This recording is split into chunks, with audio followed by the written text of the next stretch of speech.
Sir, mission accomplished. Ito na po si Bertong Bangis, ang number 2 sa most wanted person dito sa Guimaras. Wala po akong magagawa kung hindi ipatupad ang batas. Lumaban siya kaya umabot kami sa ganito. Job well done, Sergeant. Wala na tayong magagawa dyan. Kailangan manaig ang katarungan. Sundalo tayo na tumutupad lang sa ating tungkulin. Kailangan din natin ipagtanggol ang ating sarili sa mga taong lumalabag sa batas. Oo nga, Itay. Pinilit ko siyang sumuko ng maayos pati ang kanyang mga tauhan. Pero lumaban sila. Kung ganon, ay hindi naman pala totoo ang sinasabi nila na may agimat siyang si Bertong Bangis. Tinatablad din pala siya ng bala. Hindi kagaya ng napaulat na hindi siya tinatabla ng bala. Kasi ay kumakain siya ng tao. Nanikuro na ako, Tay. Sinabi sa akin ng isang matandang kilala ko na kapag may kakaibang kakayahan ang aking mga kalaban, lagyan ko ng bigas ang dulo ng aking baril para siya tablan. Kaya yun ang ginawa ko. Nang makasagupa namin sila. Sa ulo siya tinamaan kaya nangyari yan. Sinuwerte lang siguro kami, Itay. Mga walang pusong sundalo! Pinatay niyo ang asawa ko! Hindi ko kayo mapapatawad! Pasensya na po kayo. Ginawa ko pong lahat para sumuko siya ng maayos. Pero lumaban siya. Iiyak ka din pagdating ng oras na mawalan ka ng minamahal! Mararamdaman mo rin ang sakit ng kaloobang nadarama ko ngayon! Sumpain kayong mga sundalo na pumatay sa aking asawa! Magbabayad kayong lahat! Pabayaan mo na siya, Joy. Matatanggap din niya yan kapag naunawaan niya kung bakit nangyari ang ganyan. Natatandaan ko kayong lahat! Iiyak din kayo!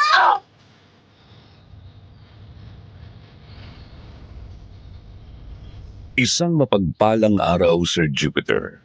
Tawagin mo lang ako sa pangalang Joel. Anak po ako ng isang sundalo. Idolo ko ang aking ama kaya nagsundalo rin ako at ilang beses nang napalaban sa gyera. Pero masasabi ko na iba pala ang pakiramdam kapag ang mga kalaban ay hindi mga ordinaryong tao, kundi mga kampon ng kadidiman. Nangyari po ito noong ako ay 30 anyos pa lamang nang maisipan namin ng pamilya ko na magbakasyon sa baryo namin sa Guimaras. Hindi ko na lang babanggitin ang mismong baryo ng mga aswang para na rin sa pagkakakilanlan ng mga taong sangkot sa aking kwento. Maniniwala ba kayong mayroong baryo doon na bawal magsuot ng puting damit? Ano ba ang simbolo niyon para sa mga aswang? Pagkatapos ng misyon namin iyon ay binigyan kami ng bakasyon na 1 buwan. Pero ilang araw pa lang ang nakakaraan ay mayroon ng masamang balita akong natanggap. Isa sa aking mga tauhang nakasama sa misyon ang natagpuang patay sa likuran ng kanilang bahay. Kaya nang umuwi sa bahay si Itay,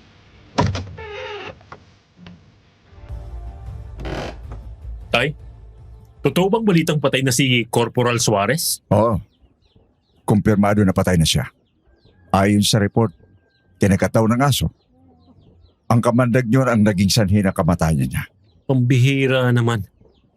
Bakit hindi siya kaagad nagpaturok ng anti-rabies? Kilala mo naman si Suarez. Kung mga ganun lang ay hindi masyadong iniinda. Kaya dahil din sa kapabayaan niya, kaya ganun ang nangyari sa kanya. Pero wag mo nang isipin yon. Ituloy mo na lang ang plano natin na magbakasyon sa isa nating bahay sa Nueva Valencia. Bakit kami lang ang uuwi, Tay? Di ba usapan natin, magbabakasyon tayong lahat? Talaga ba, Joel? Tama ba yung narinig ko na magbabakasyon tayo ni Itay? Oo. Nabigyan ng bakasyon itong asawa mo at ang tropa niya nang matagumpay nilang matapos ang kanilang assignment. Bakit kami lang ang uuwi doon? Hindi ka ba sasama sa amin?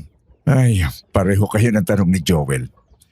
Susunod na lang ako. Tatapusin ko lang mga trabaho ko sa opisina. At hihingi din ako ng bakasyon para magkasama-sama tayo doon.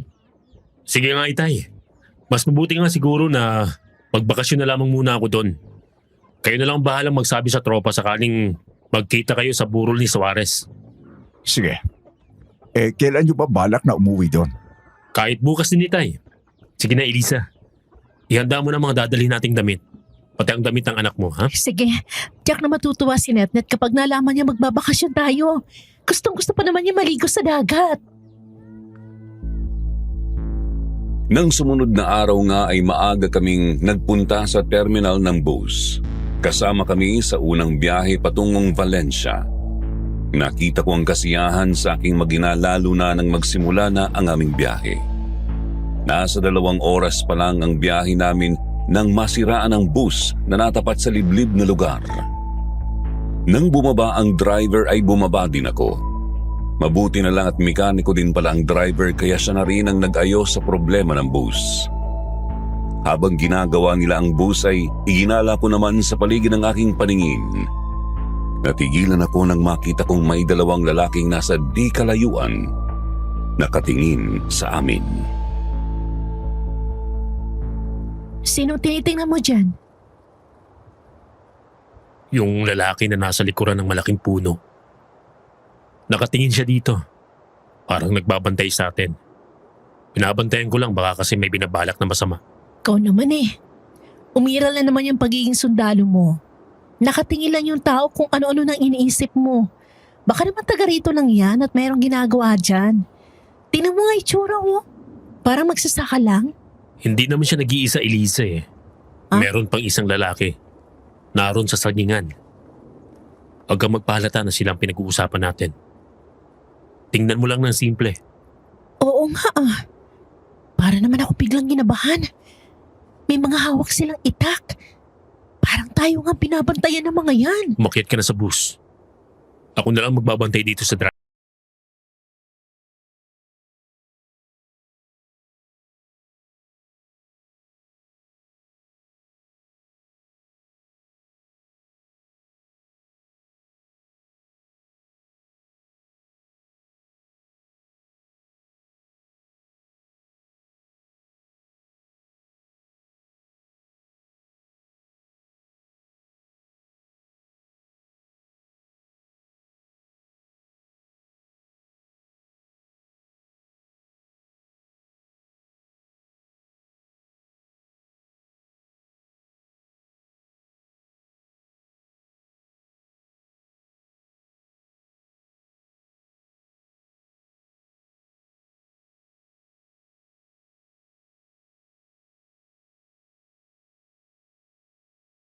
Sabi na tayo sa biyahe.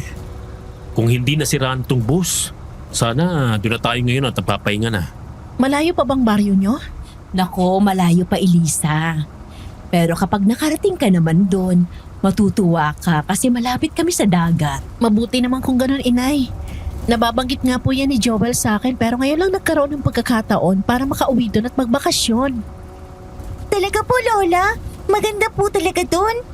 Tay, Nay, maliligo tayo sa dagat, di ba? Oo anak, maliligo tayo doon. Sasamantalahin natin na nasa bakasyon ng itay mo. Oo anak, magpapakasawa tayo sa paliligo sa dagat. Tsaka susunod din doon ang Lolo Manuel mo. May inaasikaso lang siya ngayon kaya pinauna na tayo. Naku po, Diyos ko! May nakaharang na puno sa kalsada. Ay, buti na lang nakapagpreno ang driver. Mabuti na lang at dito tayo napaupo sa likuran ng driver. Nakikita tuloy natin ang nangyayari sa kalsada. Oo nga. Kung hindi ako nakahawak, eh baka sumubsob na ako. Sino naman kayang loko-loko nagharang niya sa kalsada? Makaka-aksidente pa yan eh. Hindi naman gaano kalakihan yung puno. Kayang-kaya yan buhati ng isang tao. Paring konduktor, kung bababa ka at aalisin ang nakaharang na yan, mag-iingat ka ha.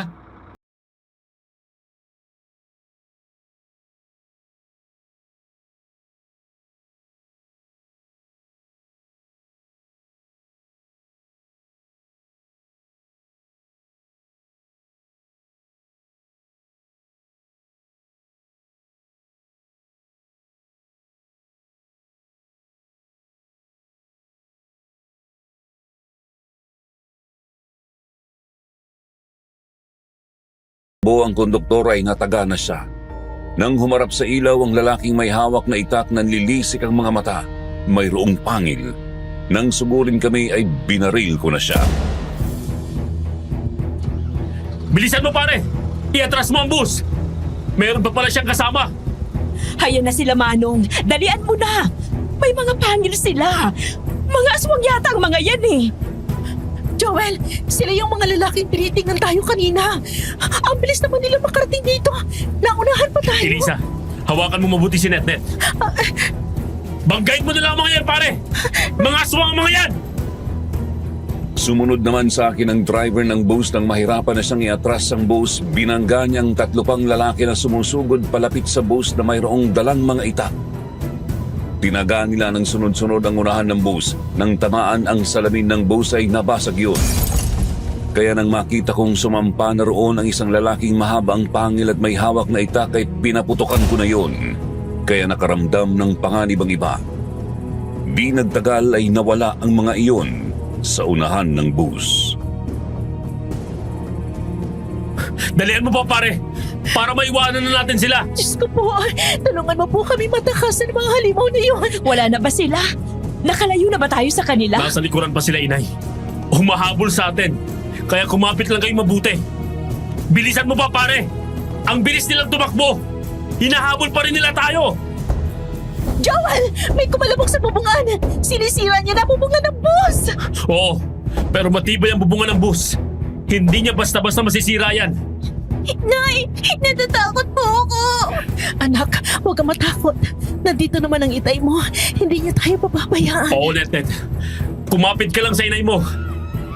Kumapit kayong lahat!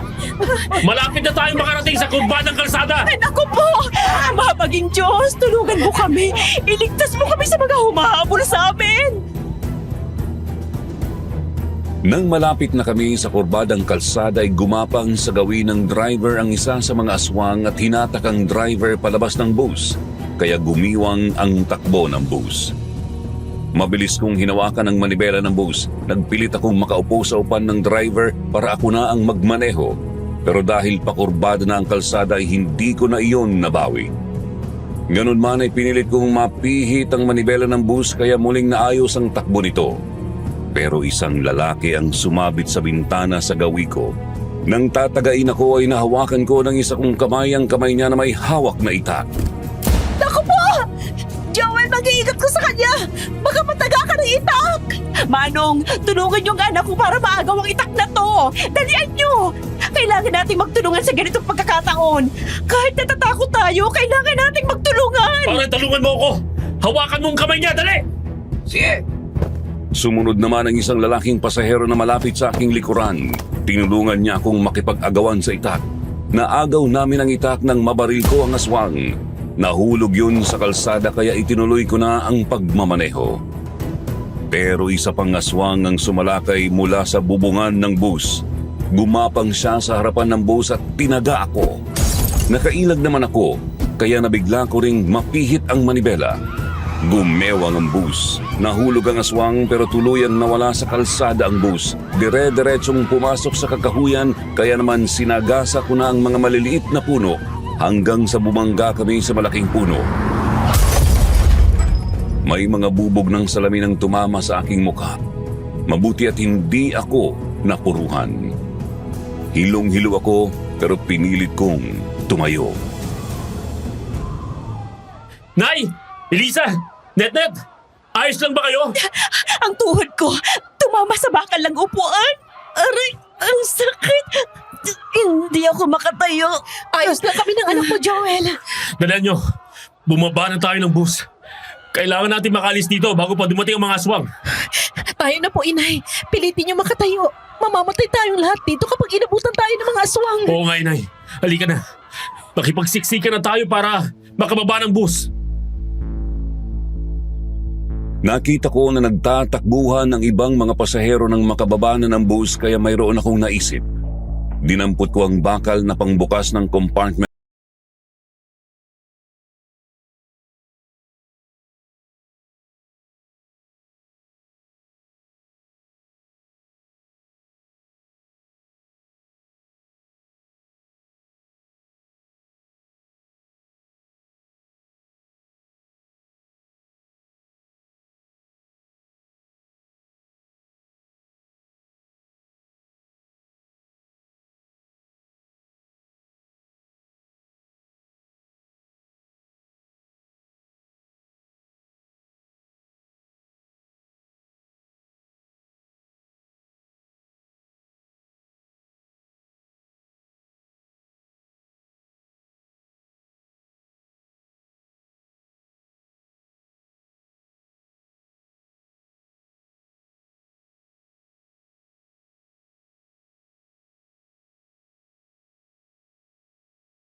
Mabuti naman at umaga na. Salamat sa Diyos at nakaligtas tayo. Oo, ayos lang kami. Kahit nahihirapan kaming huminga sa loob ng compartment at muntik na akong himatayin. Buti na lang at may nalalanghapang hangin sa maliliit na butas doon. Ayos lang kami. Ang mahalaga ay buhay tayo. Oo nga, Joel. Mabutit ligtas din kayo ni Netnet. Mabutit nakapagtago pa kayo sa ilalim ng bus bago sila dumating. Oo nga eh. Naisip ko kasi na kung makikisabay tayo sa mga tumakbong pasahero, tsak na maaabutan tayo kasi pilay na si Inay. Kaya inisip ko na dito lang magtago. Kasi naisip ko din na tsak na ahabulin nila ang karamihan. Anong lugar na kaya ito? Nakakatakot palang dumaan dito kapag gabi. Meron palang mga aswang dito. Nang masiraan pa lang ang bus, nakita ko na mga yon. Nakasubaybay sa atin kaya pala haharangin tayo pagdating dito. Sobrang bilis ng mga aswang. Biruin mong maunahan pa ang bus na makarating dito at makagawa pa ng paraan para makapaglagay ng harang sa daanan. Hindi pala sila basta mapapatay ng ordinaryong bala lang. Narinig kong usapan ng mga aswang kagabi. Maaari silang masugatan pero hindi sila mamamatay. Ibig sabihin, buhay ang mga nabaril ko kahapon. At tiyak na matatandaan ka nila. Tama ka anak.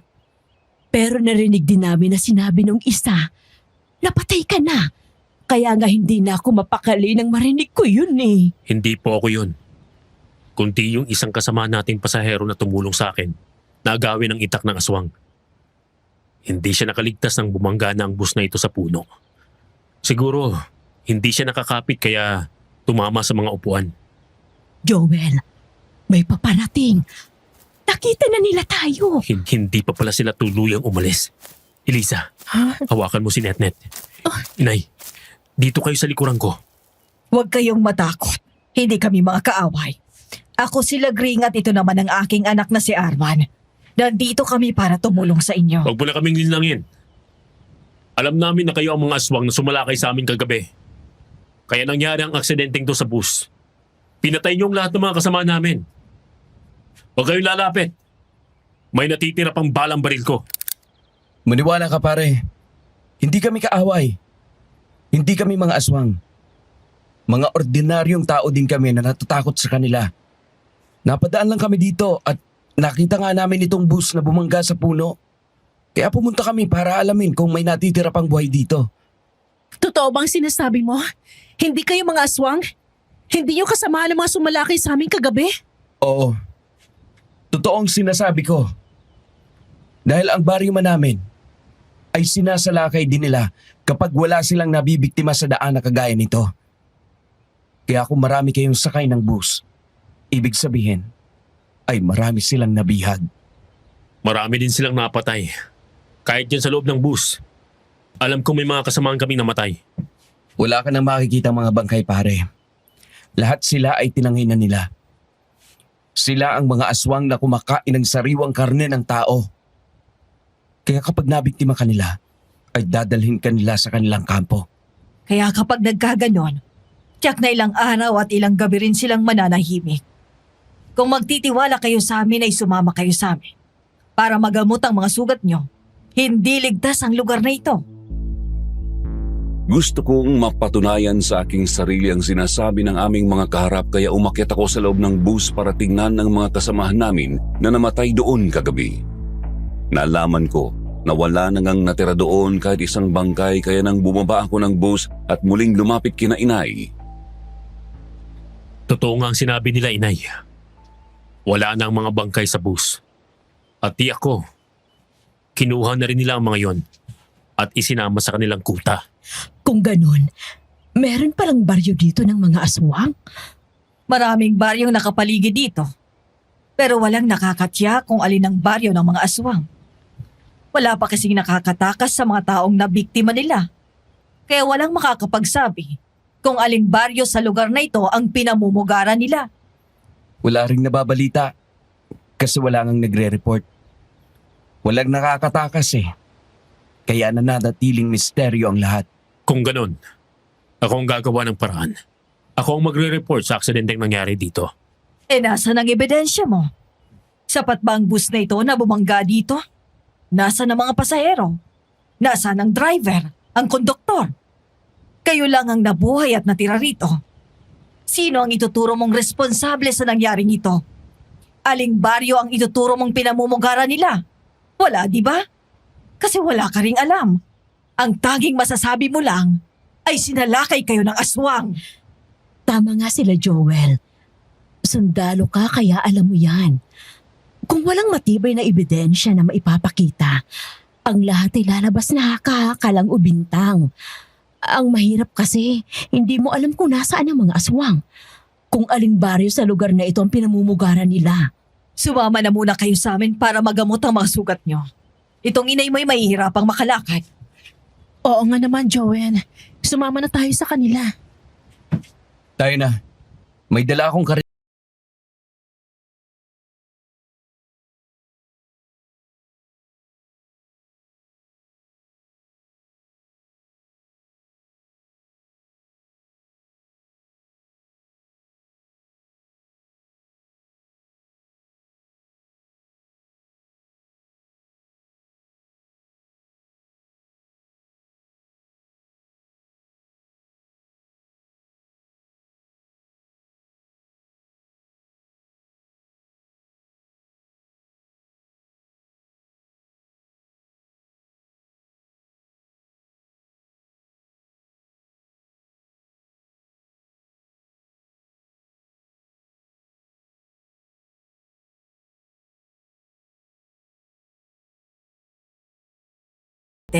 para mahilot itong si Aling Ninita.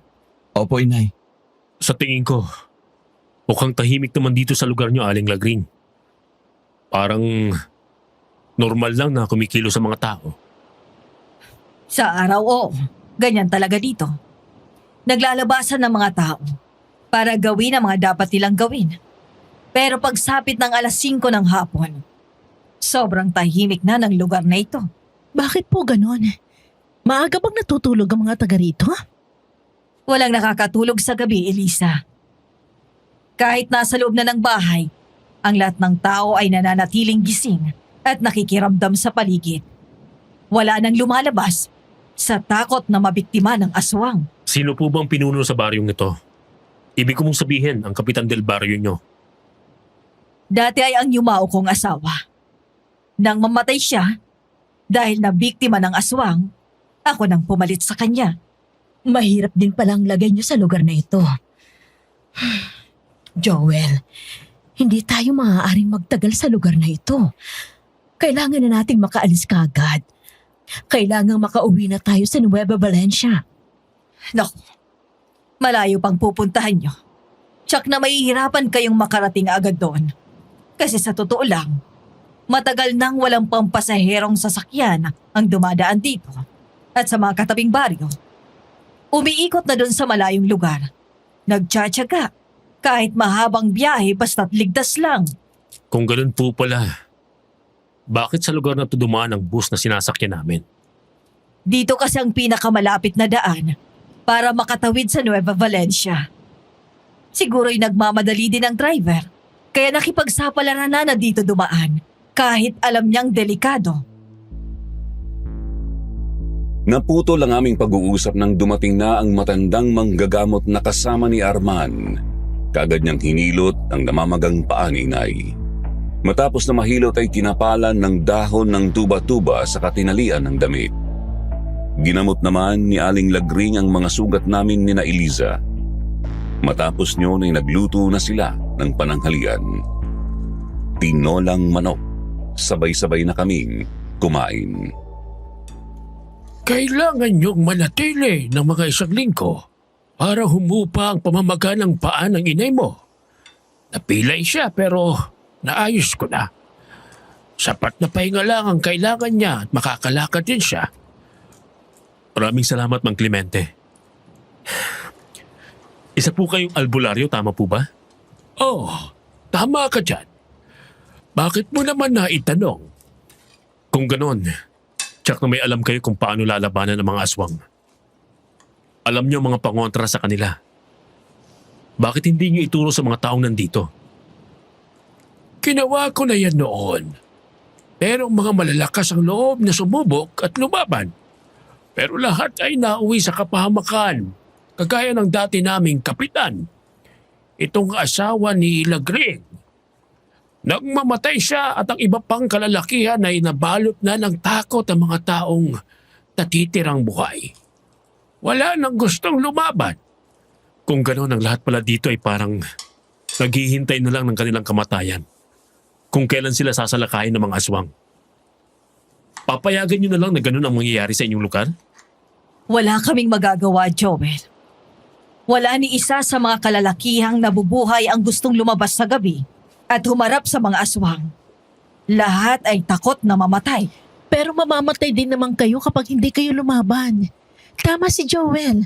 Lahat kayo dito ay naghihintay na lang ng kamatayan. Kung kailan kayo gustong salakayin ng mga aswang, ay tatanggapin nyo na lang. Hindi na kumibo si Mang Clemente pero nakikita ko ang galit sa kanyang mga mata. Nakita kong kinuyom niya ang kanyang mga kamay. Kita ko sa kanyang mukha ang galit at matinding kalungkutan. At sa aming pag-uusap ay nalaman ko na nabiktima din ng aswang ang kanyang asawa. Dahil sa kanyang katandaan ay wala siyang nagawa para lumaban kahit alam niya ang pamamaraan. Kaya naisip ko na tanungin sa kanyang lahat ng posibleng paraan para labanan ang mga aswang dahil wala akong balak na magtagal sa lugar na yon. Hanggang sa mabilis na lumipas ang oras. Arman, nagsara ka na ba? Tiyakin mong maayos ang kandado ng mga bintana at pintuan. Opo, Inay. Maayos ko nang naisara ang lahat. Pati ang kalabaw ay naipasok ko na sa kamalig. Nakakandado na rin ang maayos. Pero alas 5 pa lang po ng hapon Napakaliwanag pa, Aling Lagring. May tumutunog pong kampana yata yun? Oo, meron kaming maliit na simbahan sa sentro ng baryo. Ang pagtunog ng kampana ay hudyat na magsiuwi ng mga tao at magkulong na sa loob ng kanilang bahay para sa kanilang kaligtasan. Kung ganon, meron pa din palang pari dito na pwede nating mahinga ng tulong. Matagal nang walang pari dito. Matagal nang walang nagmimisa. Ang simbahan ay ginawa ng taguan ng ibang mga taong taga rito kapag papasapit na ang dilim. Meron kasing bakal na pintuan.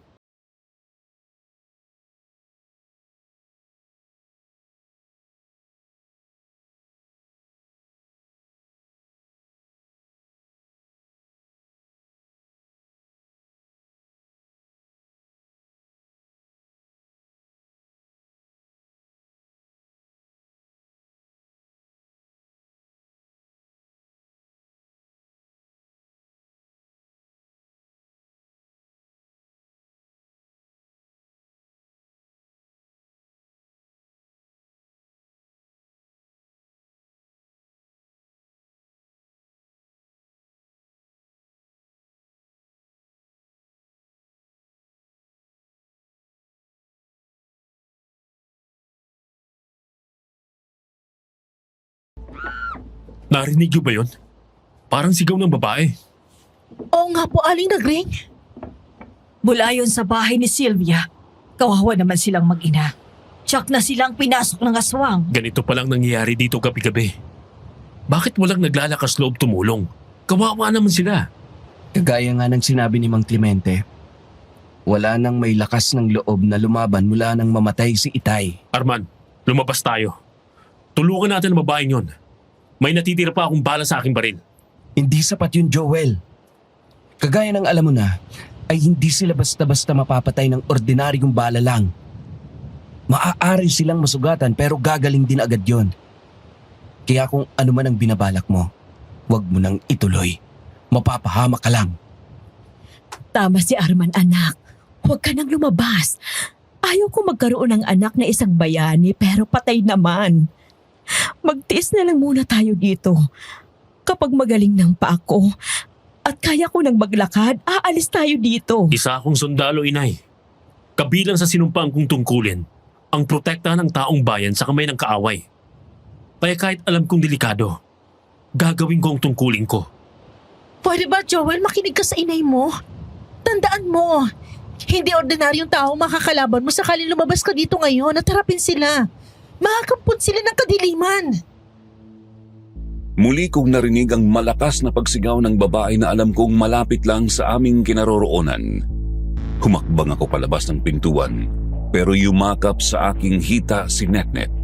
Umiiyak siya ng impit kaya ang galit ko ay unti-unting humupa nang makita ko ang pagluha ng aking anak. Niyakap ko na lang siya at binuhat papunta sa upuang naroon. Kinabukasan, nagkakagulo ang mga tao sa bahay ni Sylvia. Nakiusyoso kami. Nagkalat ang mga dugo sa sahig ng bahay pero wala ang kanilang mga bangkay. Kagaya ng dati, wala na naman ang mga bangkay na biktima ng aswang kagabi. Ibig sabihin, tinangay ulit nila Aling Lagring. Tama ka, Joel. Ganun nga ang nangyayari. Oh, Eliza, bakit ka lumabas ng bahay na ganyan ang suot mo? Nakaputing duster ka pa. Bakit po, Aling Lagring? Meron bang problema? Malaking problema ang kaharapin mo kapag nakita ka nila. Bawal magsuot ng puting damit sa baryong ito. Para kasing iniahain mo na sa mga aswang ang iyong sarili. Kasi ang mga babaeng iniaalay nila sa sinasamba nilang si Luna ay pinagsusuot nila ng puting damit. Itinatali sa krus na baliktad bago sinasaksak sa dibdib hanggang sa mamatay. Paano niyong nalaman ang bagay na yan, Aling Lagring? Ganon ang ginawa nila sa nobya ng aking anak na si Arman.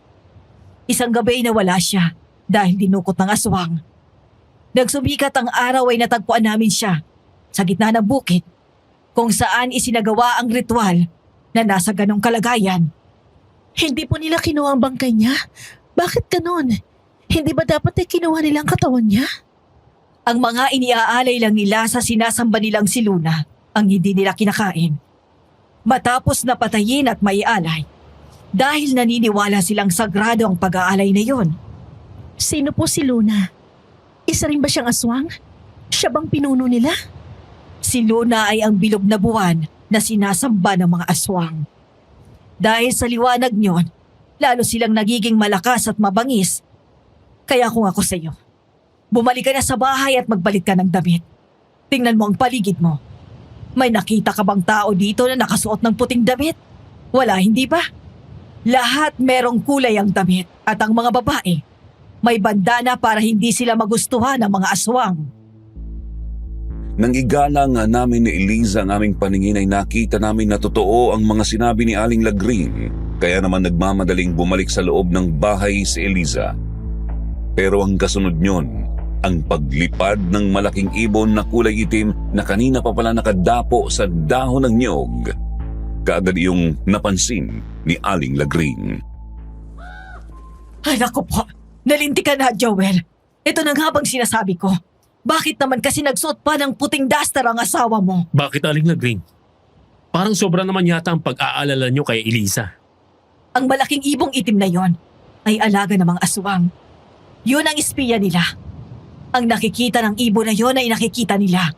Delikado ang asawa mo. Hindi ako papayag na masaktan ng sino man sa aking pamilya, Aling Lagring. Kaya paghahandaan kong darating na gabi. Nabanggit niyo sa akin na dati nang kinalaban ng namatay niyong asawa ang mga aswang.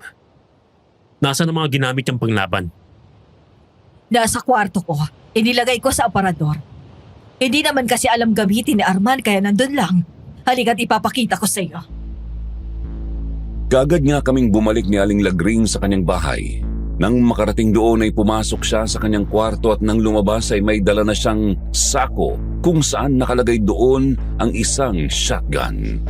Mayroon ding kasama na maraming bala. Naroon din ang isang mahabang itak.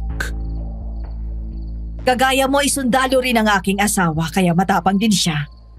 Wala siyang pakialam kung anong makakalaban niya.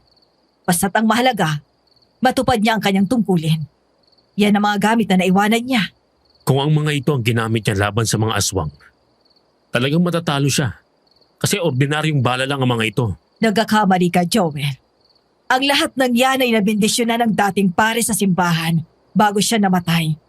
Kaya alam kong tatabla ng mga yan ang mga aswang. Kung ganun, may panlaban na tayo sa kanila. Arman, matutulungan mo ba ako? Oo, Joel. Tutulong ako. Matagal ko nang gustong makaganti sa kanila para sa aking ama. Gamitin niyo na rin ang mga ito, Arman. Si Bat na yari sa matulis na bakal ang talim. Hindi man ito nabindisyonan pero ipinabad sa matapang na laso ng talim nito. Tiyak ang magiging kamatayan nila kapag tinamaan sila nito. Salamat po, Mang Clemente. Mabilis nga ang naging paglipas ng mga oras.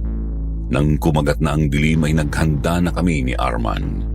Isinara na nila ang mga bintana at pintuan. Kasabay ng pagbibilog ng buwan ay narinig namin ang malakas na pag-alulong.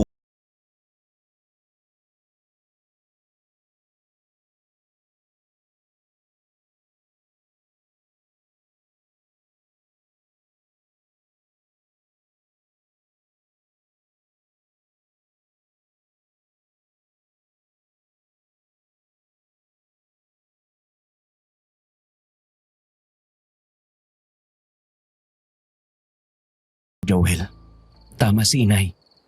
Babalikan nila si Elisa. Mabuti na lamang at nagawa natin ang paraan. Oo, Arman. Kung tuso ang ating kalaban, dapat ay tuso rin tayo. Umanda ka. Dahil tsak na pwersahan silang papasok dito. Malas lang nila. Kasi wala na ditong hinahanap nila. Sige pa. Pumasok ka sa pintuan. Dalian mo na. Binalya nga ng aswang ang pintuan ng bahay. Dahil sinadya namin na hindi ilagay ang kandado niyo ay nagulat pa ang aswang nang mabuksan ng pintuan. Nakapwesto na ako kaya bago pa makaiwas ang aswang ay pinaputukan ko na siya. Sapul siya sa dibdib. Halos mawasak ang katawan niya sa dami ng bala ng shotgun na tumama doon. Nasapol mo, Joel! Bulagta siya! Pero titiyakin ko pa rin ang kamatayan mong aswang ka. Para ito sa aking ama! Tikman mo ang lasa ng sibat ko! Tama nga yan, Arman. Huwag mo na siyang bigyan ng pagkakataon pa. Sa likuran mo, Joel! Huwag kang mag-alala. Akong bahala sa kanya. Sapol ulit! Ang galing mo palang bumarel, Joel! Para ka din si Itay! Huwag ka muna magsaya. Baka meron pang aswang sa paligid. Nakita ko kanina. 3 silang nag-uusap sa harapan ng bahay. Tama ka. Yung nasa bubungan ang tiyak na kasamahan ng mga yan. Joel! Parang tumalo na siya pababa. Baka alam na niya na napatay na natin ang mga kasama niya. Dali! Lumabas na tayo para hindi makatakas ang isang yan at masabi sa mga kasama niya ang nangyari. Nagmamadali nga kami ni Arman na lumabas ng bahay. Noon namin nakita ang isa pang aswang na gabunan na galing nga sa bubungan ng bahay. Galit na galit iyon nang makita kami. Umangil siya ng malakas at inakala niya na magagawa niya kaming takutin kagaya ng ginagawa nila sa ibang mga tao roon. Bahagya kaming umatras ng sumugod ang aswang.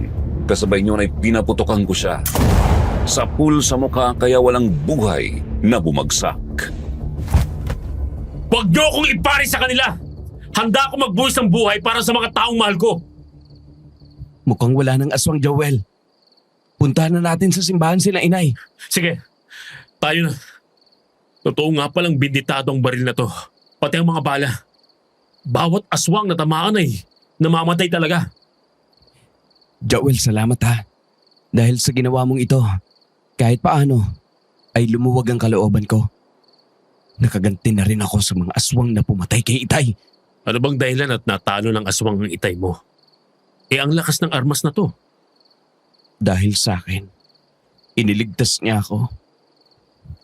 Hindi niya hawak ang baril na yan ng gabing yon. Nabigla kaming salakayin ng mga aswang. Ang itak ang ginamit niyang panglaban para iligtas ako. Nang mabitiwan ako ng aswang, ay nakatakbo ako. Kinuha kong baril. Pero nagbalikan ko si Itay. Sugatan na siya at agaw buhay. Naibigay ko ang baril. Kaya natakot ang mga aswang at tumakas. Pero ngayon, kung saan man siya naroon, alam kong masaya na siya. Kasi may mga aswang na namatay. Nakakalungkot pala ang buhay niyo, grabe. Meron palang ganitong baryo na sinasalakay ng mga aswang. Hindi ito alam ng nakakarami. Oo, tama ka. Malayo na kasi ito sa kabayanan. Parang napabayaan na rin dito. Minsan na kaming nagsumbong sa Kapitolyo noong buhay pa ang ama ko. Pero walang naniwala dahil wala kaming maipakitang ebidensya.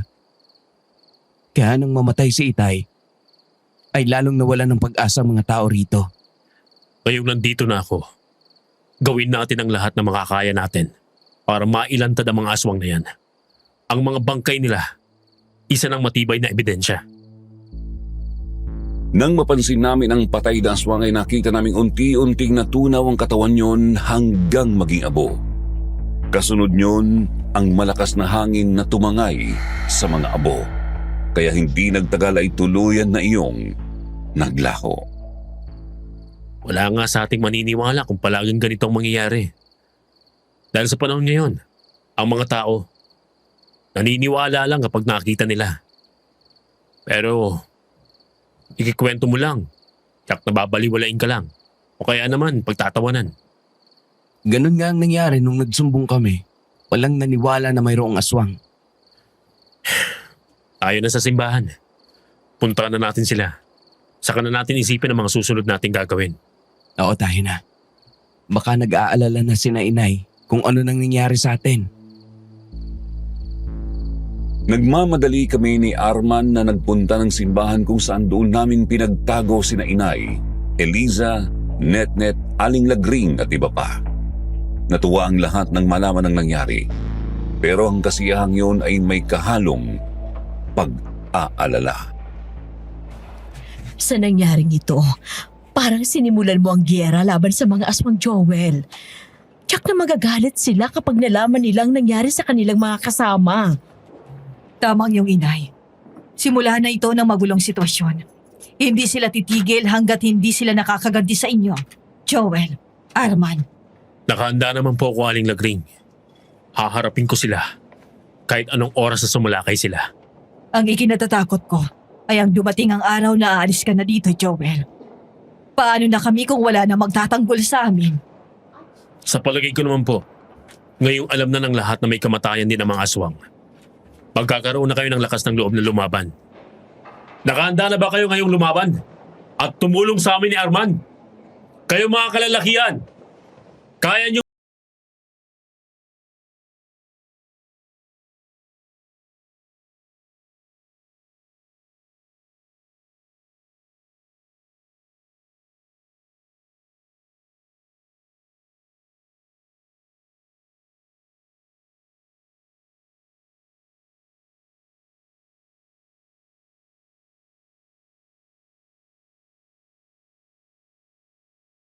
Gusto mong mangyari. Kasi maraming pagkakataon na silang sinalakay ng mga aswang. Marami na silang paghihirap ng kalooban na naranasan. Marami na silang nasaksiyan ng malalagim na pangyayari, kaya lahat sila ay takot na. Oo, alam ko naman yun. Kaya nga hindi ko na sila pinilit. Kaya nga lumabas na lang ako at nagpunta dito.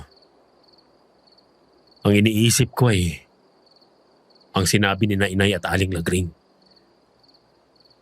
Totoo naman yun.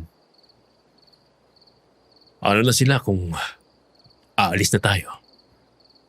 Walang makatitiyak kung anong mangyayari sa lugar nito kapag wala na tayo. Kapag wala ka na, tiyak na lalo silang pag-iinitan ng mga aswang. Kailangan ay makaalis tayo dito at makahingi ng tulong sa kampo ng sundalo na pinakamalapit dito para pagpadala sila ng tropa dito na siyang magbabantay sa mga tao. Oo, tama. Yun na lang ang gawin natin kapag kaya nang lumakad ni Inay at makaalis na tayo dito. Ilang araw pa kaming namalagi sa baryong yon. Sa mga panahong yon ay hindi na nga tumigil ang mga aswang sa pagtatangka na kunin si Eliza. Kaya naman lalo akong naging masigasig sa pagbabantay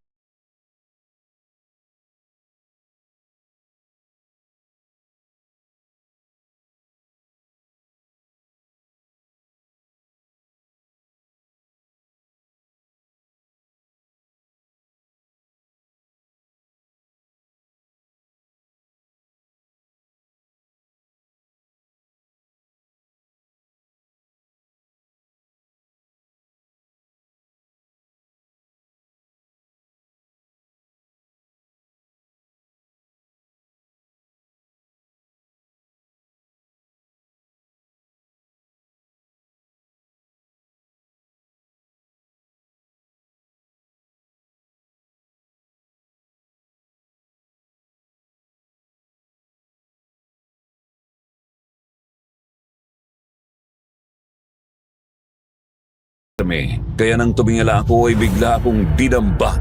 Nagpambuno kami nang mabitiwan ko ang baril, pero nabunot ko ang dala kong itak. Mag-iingat ka, Joel. Makamandag ang matatalas sa kuko ng aswang na yan. Alam ko na yan, Arman. Sinabi na yan ni Mang Clemente. Alam ko na rin ang kahinaan ng hayop na to. Sa tagiliran! Tama. Natatandaan ko rin ang sinabi ni Mang Clemente. Kaya sa tagiliran natin siya punteryahin. Kayo na, Arman! Gawin mo na! Pipigilan ko ang mga kamay niya! Kagad namang sumunod si Arman nang makatayo ako at mahawakan ko ang mga kamay ng nangwawalang aswang. Gamit ang sibat na may talim na bakal ay sinaksak ni Arman ang aswang. Tinamaan sa tagiliran. Bumaon doon ng matulis na talim. Ininda yun ang aswang dahil naramdaman yon ang lason.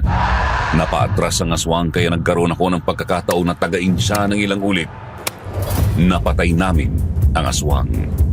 Pero nang bumalik kami ng simbahan ay nagkakagulo na sila. Anong nangyari dito, Inay? Nasaan si Eliza? Nakuha siya ng mga aswang, Joel! Nang umalis kayo ni Arman, may 2 aswang ang nakapasok dito. Nagkagulo kami sa loob. Nagkanya-kanya kami ng takbo para makapagtago at makaligtas sa kanila. Pero si Elisa, nakuha nilang asawa mo! Bakit pinabayaan yung makuha nila si Eliza? Walang sino man ang nakapigil sa kanila. Kasi lahat ng narito ay natatakot lumaban. Iniligtas lang nilang kanilang mga sarili. Kaya nakuha ng aswang si Elisa at ang isang batang babae. Inay, nakuha din ba nila si Netnet? Sagutin niyo ako! Nasaan ang aking anak? Hindi nila nakuha ang anak mo. Ibang bata ang nakuha.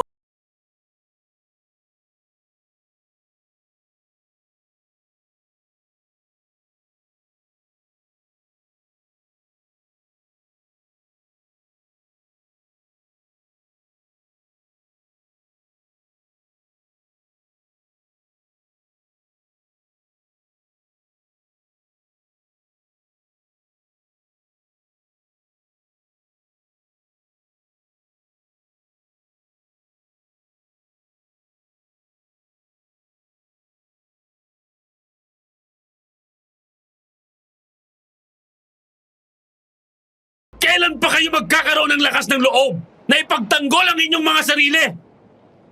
Hanggang kailan kayo magtatago kapag dumarating ang mga aswang? Ilang buhay pa bang kailangan mawala para magkaroon kayo ng tapang? Marami na dito sa lugar niyong namatay. Ang iba ay mga mahal niyo pa sa buhay. Hindi niyo sila nagawang ipagtanggol. Bakit? Kasi natatakot din kayong mamatay? Pero hindi nyo ba naiisip na unti-unti rin kayong nauubos? Isa-isa kayong pinapatay ng mga aswang. Kagaya ni Mang Clemente, patay na siya! Joel, tama na.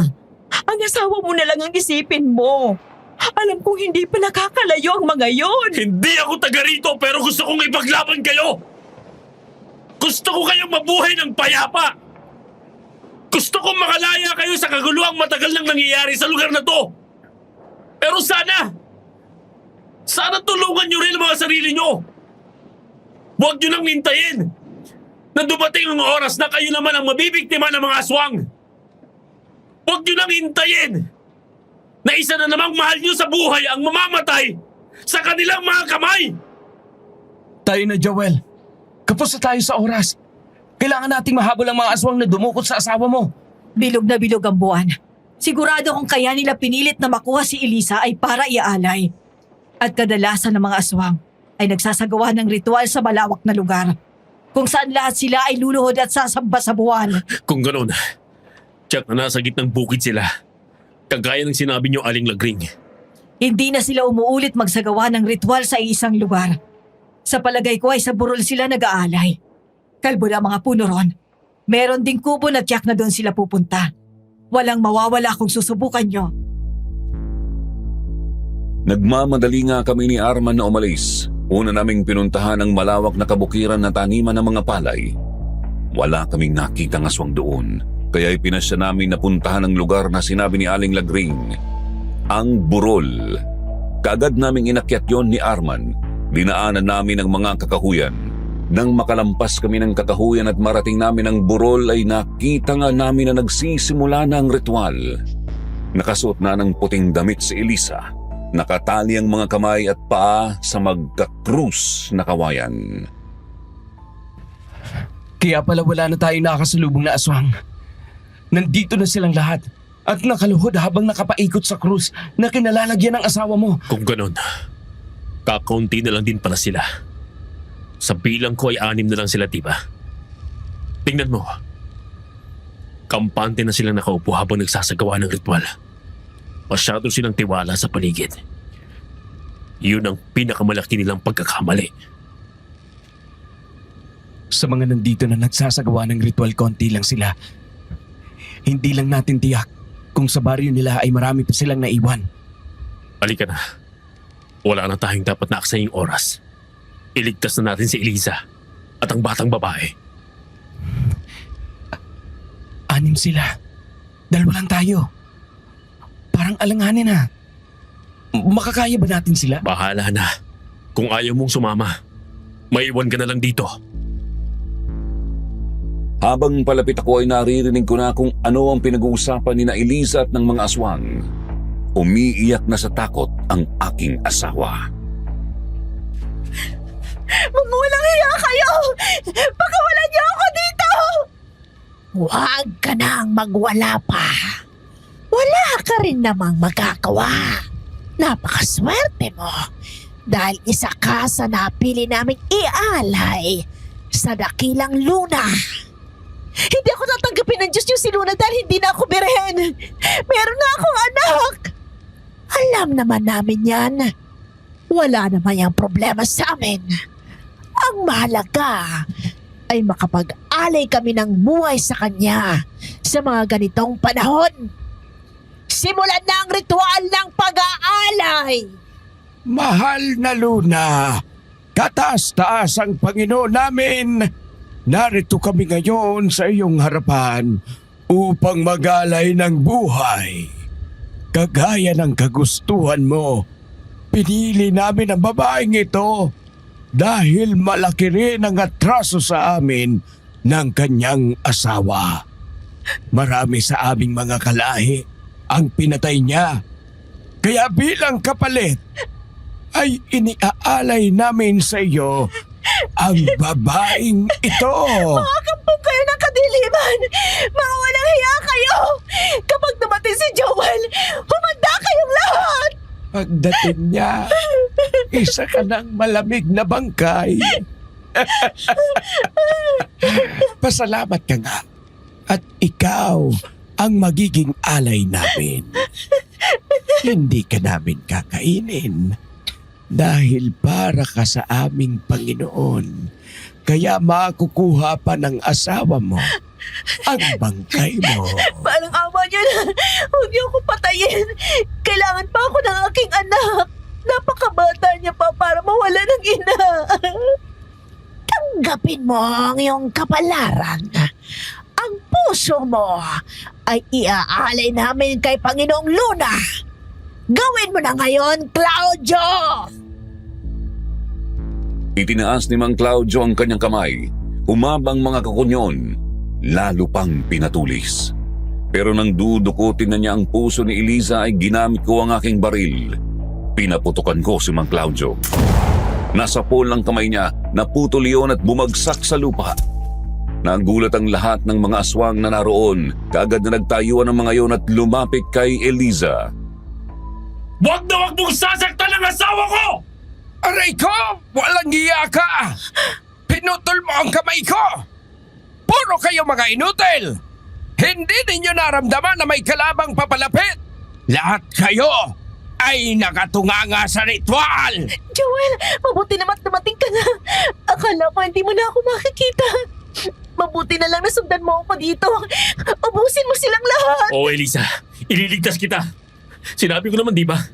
Hanggang ako ay may buhay, hindi ko kayo pababayaan ng ating anak. Kahit maging ang kapalit nito ay ang sarili kong buhay. Ang galing-galing mo naman, lalaki.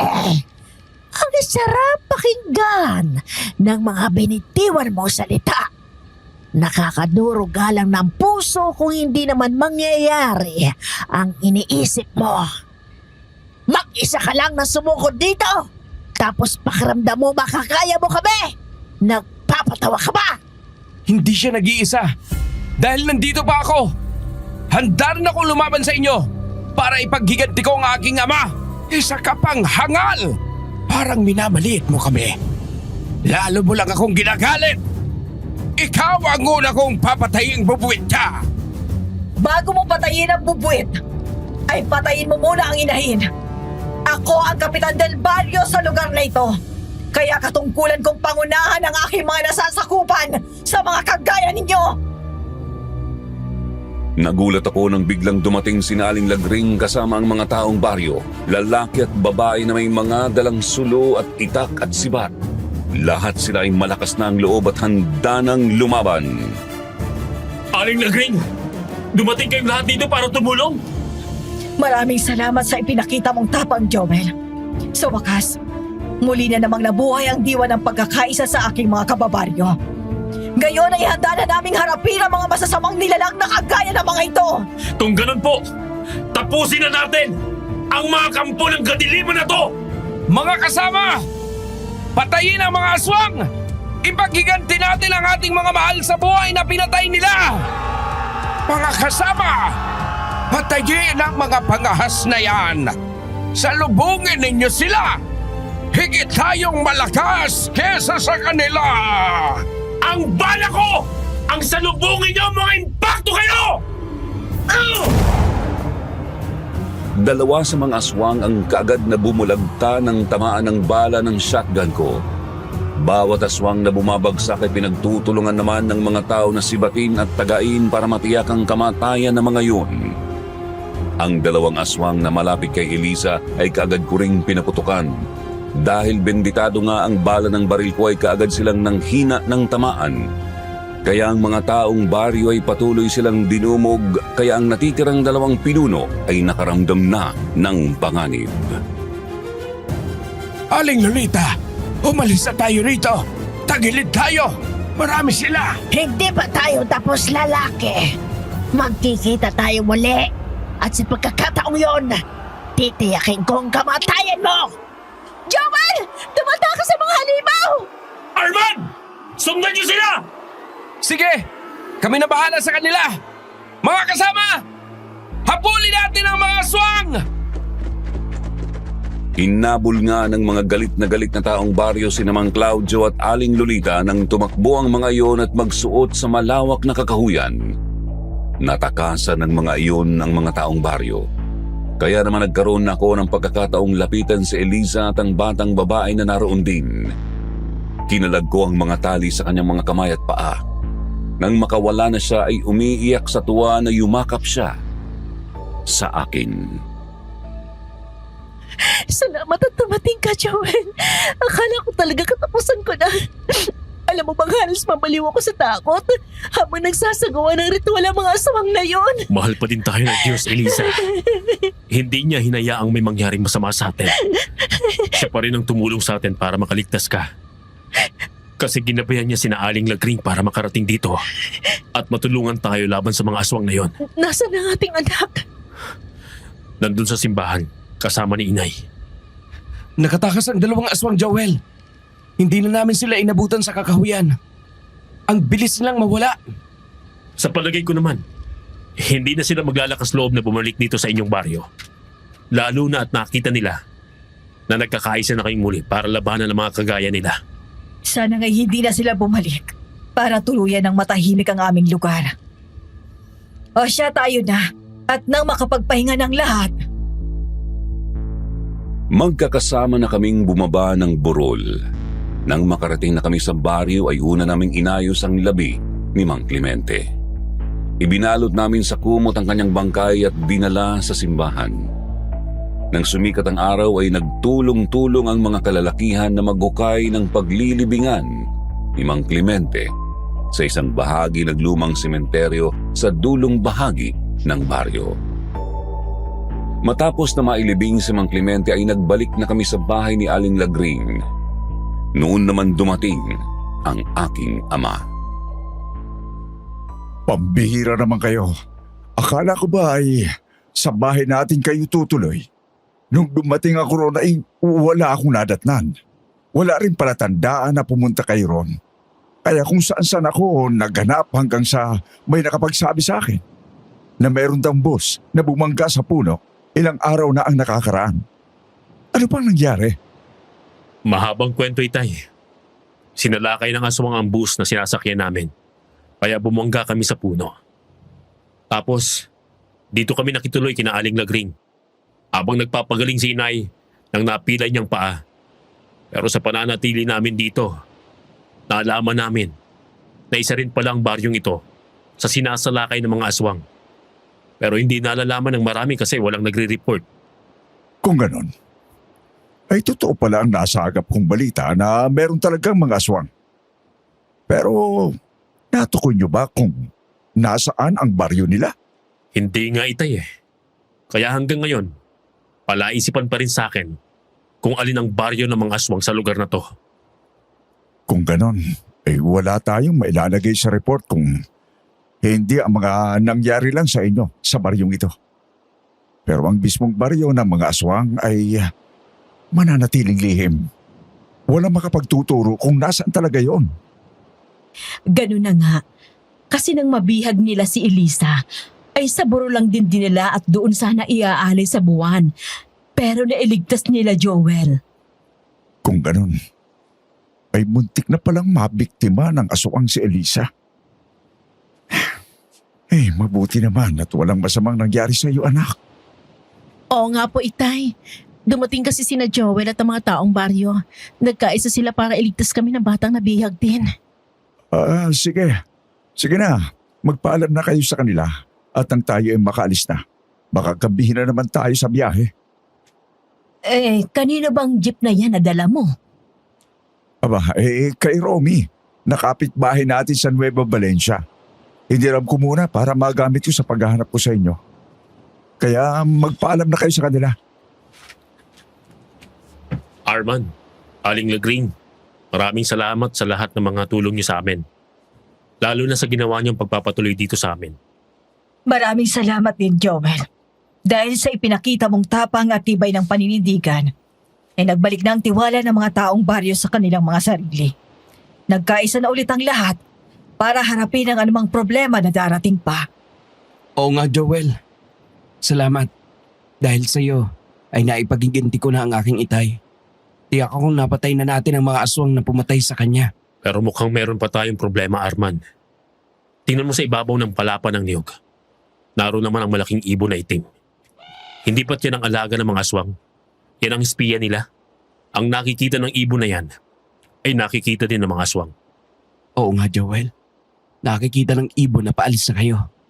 Sa palagay mo kaya, ay hindi na sila babalik sa lugar na to? E di kung ganun, tapusin na natin ang pangamba mo. Alisin na natin ang mata nila. Kinuha ko ulit ang shotgun kay Aling Lagring. Pinaputukan ko ang malaking ibong itim na sa pulyon at bumagsak sa lupa. Matapos nyo ay sumakay na kami sa jeep at umalis sa baryo. Pero nang gabing yon ay nangyari ngang pinangangambahan ni Arman. Ang pagbabalik sa baryo ni namang Claudio at Aling Lolita. At ang unang sinalakay ng mga iyon ay ang mismong bahay ni Aling Lagring. Nang mga pagkakataong yun naman ay nasa harapan ng bahay si Aling Lagring at inaayos ang pintuan. Ngayong wala na ang iyong tagapagtanggol. Bumalik kami para maningil. Namatay ang aking mga tauhan dahil sa ginawa ng lalaking iyon. Lahat ng iyon ay kayo ang magbabayad. Kayong mag-ina ay mamamatay ngayong gabi. Kaya magdasal man kayo sa inyong Panginoon. Wala nang makakapagligtas sa inyo. Sa palagay ko ay kayo ang nagkamali ng pagpasok muli sa aming baryo. Oh, Nakalimutan niyo na yata ang nangyari ng nakaraang gabi. Lahat ng mga taga rito ay nagkakaisa na! Tama ang aking anak. Kaya hindi na kami matatakot sa mga kagaya ninyo. Dahil higit na malakas ang nagtutulungan kesa sa nag-iisa. At bukod doon, hindi pa naman ako tuluyang umalis. Nagpaiwan ako dito. Ang pamilya ko lang ang umalis. Dahil naisip ko na hindi pa rin kayo titigil ng panggugulo dito nang makita ko ang malaking ibong itim na alaga nyo. Kaya pinatay ko na siya. Dito ka pa pala! Oo naman.